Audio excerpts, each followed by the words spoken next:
आप देख रहे हैं आई फॉर यू चैनल।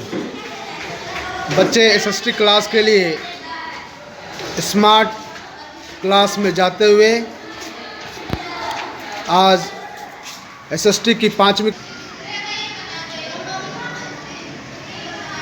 मैं एसएसटी क्लास के लिए अपने क्लास में प्रवेश कर रहा हूँ।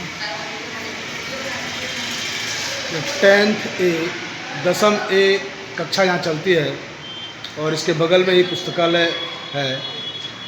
ये +2 स्कूल रामपुरडी का दृश्य है।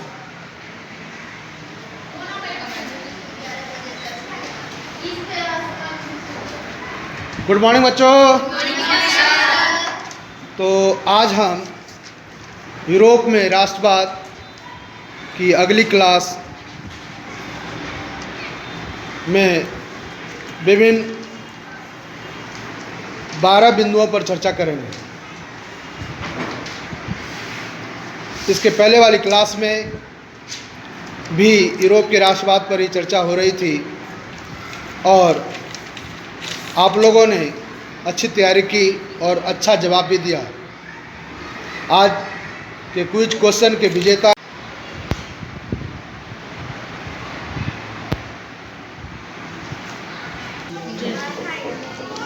आज यूरोप में राष्ट्रवाद का 5th डे क्लास है, जिसमें हमारे विद्यालय के कक्षा 10th की रेगुलर छात्रा मोना कुमारी जो बेहतर प्रदर्शन करती हैं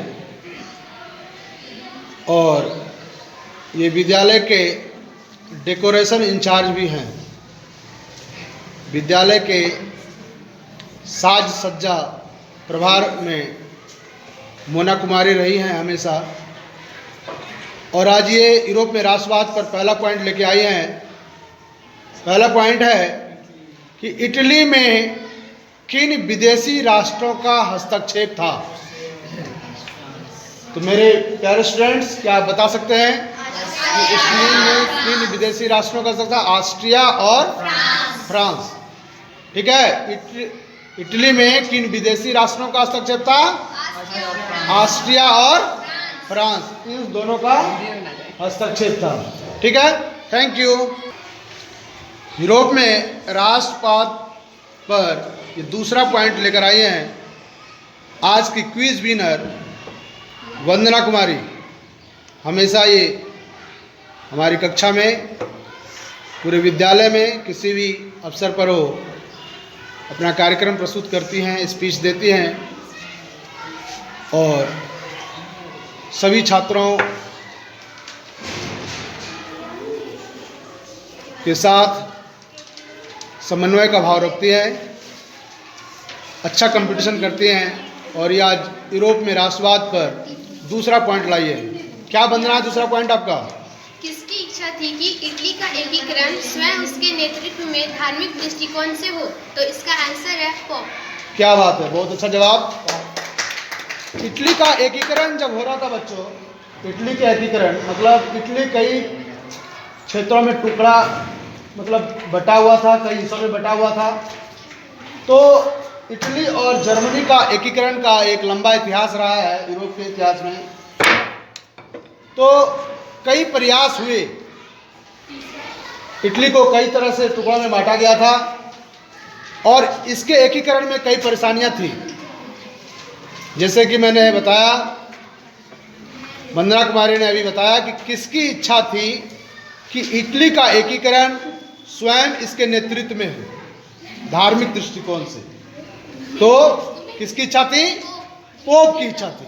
पोप की इच्छा क्या थी?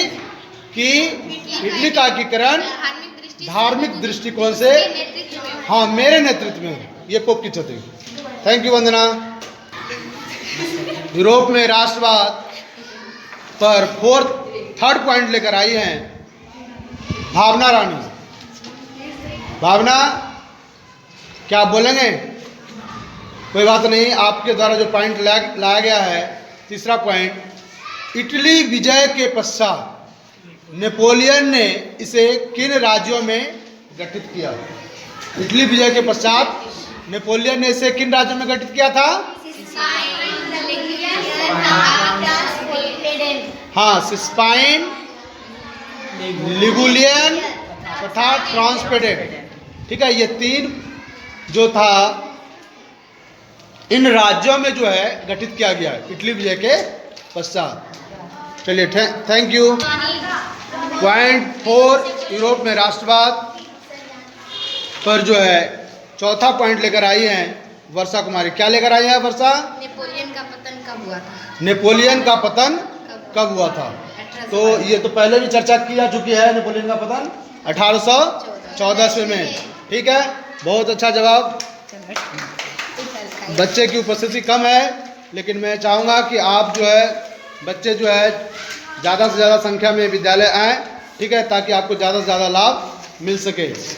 अगला पॉइंट लेकर आए यूरोप में राष्ट्रवाद पर। अगला पॉइंट लेकर आई है शिवानी। 5th पॉइंट लेकर आई हैं। इनका पॉइंट है वियना कांग्रेस 1815 द्वारा इटली को पुराने रूप में लाने के उद्देश्य से इटली के किन 2 राज्यों का एकीकरण कर दिया गया?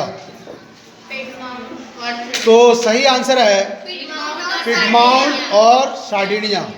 पिडमाउंट और सार्डिनिया, इन 2 राज्यों का एकीकरण कर दिया गया था वियना कांग्रेस 1815 द्वारा। Thank you. यूरोप में राष्ट्रवाद पर 6th पॉइंट लेकर आए हैं रवि कुमार रवि। इनका पॉइंट है इटली का एक गुप्त दल जिसका गठन राष्ट्रवादियों द्वारा उद्देश्य छापामार युद्ध द्वारा राजतंत्र को नष्ट कर गणराज्य की स्थापना। तो इसका सही आंसर क्या है? कार्बोनरी। मेरे डियर स्टूडेंट्स, ये काफ़ी इंपॉर्टेंट पॉइंट है। इस प्रश्न को ज़्यादातर पूछा गया है। आपको भी हिदायत दी जाती है कि ये जब भी ऑब्जेक्टिव क्वेश्चन, MR शीट वाला क्वेश्चन जो है 1 नंबर वाला क्वेश्चन पूछा जाएगा, ये क्वेश्चन बार बार रिपीट होते हैं। ठीक है, आप ध्यान रखिएगा इस क्वेश्चन को, काफ़ी इंपॉर्टेंट क्वेश्चन है ये। ठीक है, मैं एक बार फिर से रिपीट कर रहा हूँ कि इटली का एक गुप्त दल जिसका गठन राष्ट्रवादियों द्वारा, और इसका उद्देश्य क्या था? छापामार युद्ध द्वारा राजतंत्र को नष्ट कर गणराज्य की स्थापना। तो ये गुप्त दल का नाम क्या था? कार्बोनरी। तो क्या आप बता सकते हैं कि ये दल जो है छापामार का मतलब क्या होता है? छापामार युद्ध, छापामार युद्ध होता है कि पीछे से वार करना। ठीक है, जब आप किसी से डरते हैं, आप करना चाहते हैं, लेकिन आपकी संख्या कम होती है, तो आप सामने से नहीं लड़ पाते हैं, तब तो आप क्या करते हैं? पीछे से जो है झुंड बना के अचानक धावा बोल देते हैं। ठीक है, तो ऐसा ही ये कार्बोनरी दल करता था। राष्ट्रवादी विचारधारा था, और इनका क्या मोटो था, उद्देश्य क्या था? गणराज्य की स्थापना करना और राष्ट्र को नष्ट करना। तो ये किस चीज का सहारा लेते थे? छापामार युद्ध का। समझ में आ गया होगा। तो ये दल था कार्बोनरी, जो काफी इंपॉर्टेंट पॉइंट है। इसको प्रस्तुत कर रहे थे रवि कुमार रवि। Thank you.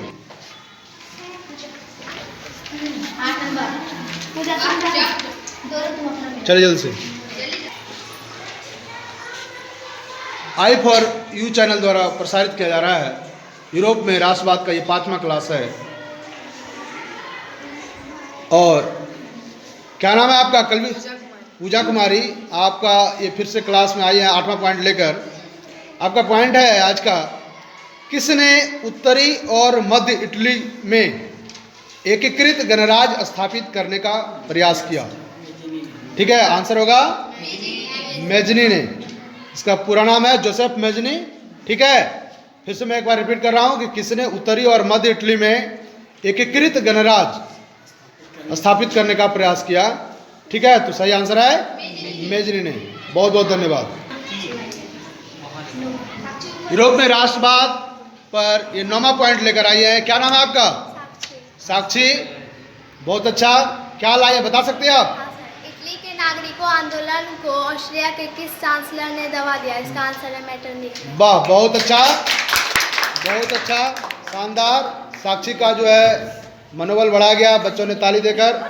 ये बहुत अच्छी बात है कि इस पॉइंट को तैयार करके आए हैं, इनको याद भी है कि इटली के नागरिक आंदोलन को ऑस्ट्रिया के किस चांसलर ने दबाने का प्रयास किया और दबा भी दिया।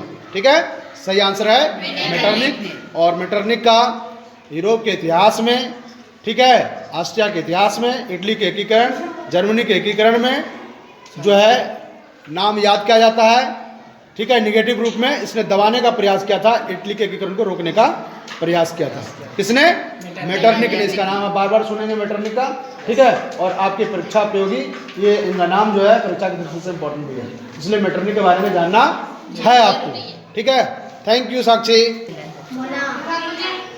ये 10वां पॉइंट यूरोप में राष्ट्रवाद पर लेकर आई हैं विद्यालय की assembly in charge Krishna Bharti.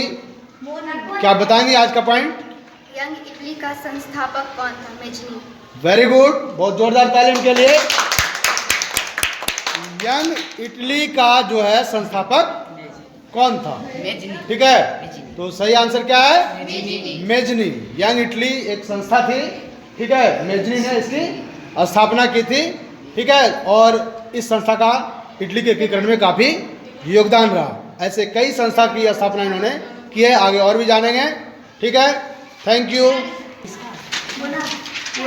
11वां point लेकर आई हैं पुनः भावना रानी। क्या लेकर आई हैं? यंग इटली का संस्थापक कौन था? नहीं, कब हुई? यंग इटली की स्थापना कब हुई? भावना रानी, ठीक है। 1831। तो यंग इटली की स्थापना जो है 1831 ईस्वी में हुई। ठीक है, यंग इटली की स्थापना कब हुई थी? 1831 ईस्वी में। इसे आप याद कर लीजिएगा। ठीक है, ये ऑब्जेक्टिव क्वेश्चन इंपॉर्टेंट है। यंग इटली की स्थापना कब हुई थी? 1831 ईस्वी में। Thank you. यूरोप में राष्ट्रवाद पर अंतिम पॉइंट लेकर आई हैं शिवानी, और ये 12वां पॉइंट है यंग यूरोप नामक संस्था का गठन मेजनी ने कब किया? क्या जवाब है? 1834। और ये सही जवाब है, यंग यूरोप नामक संस्था का गठन मेजनी ने 1834 ईस्वी में किया। मेरे प्यारे बच्चों, आपने इन 12 प्रश्न का जो है उत्तर आपने जाना, इसके बारे में चर्चा हुई। ठीक है, और आगे हम लोग मेजनी के बारे में, आज मेजनी का नाम आया है। ठीक है, जर्मनी और इटली के एकीकरण में कुछ नेता का, कुछ प्रसिद्ध लोगों का योगदान रहा है। हम उनके बारे में बारी बारी जानेंगे। उन्होंने अपने राष्ट्र के लिए, उनको एकीकृत करने के लिए, उनके विकास के लिए क्या योगदान दिया। ठीक है, उनके बारे में हम जान सकेंगे अगले क्लास में। ठीक है, क्लास में आप लोग बने रहें।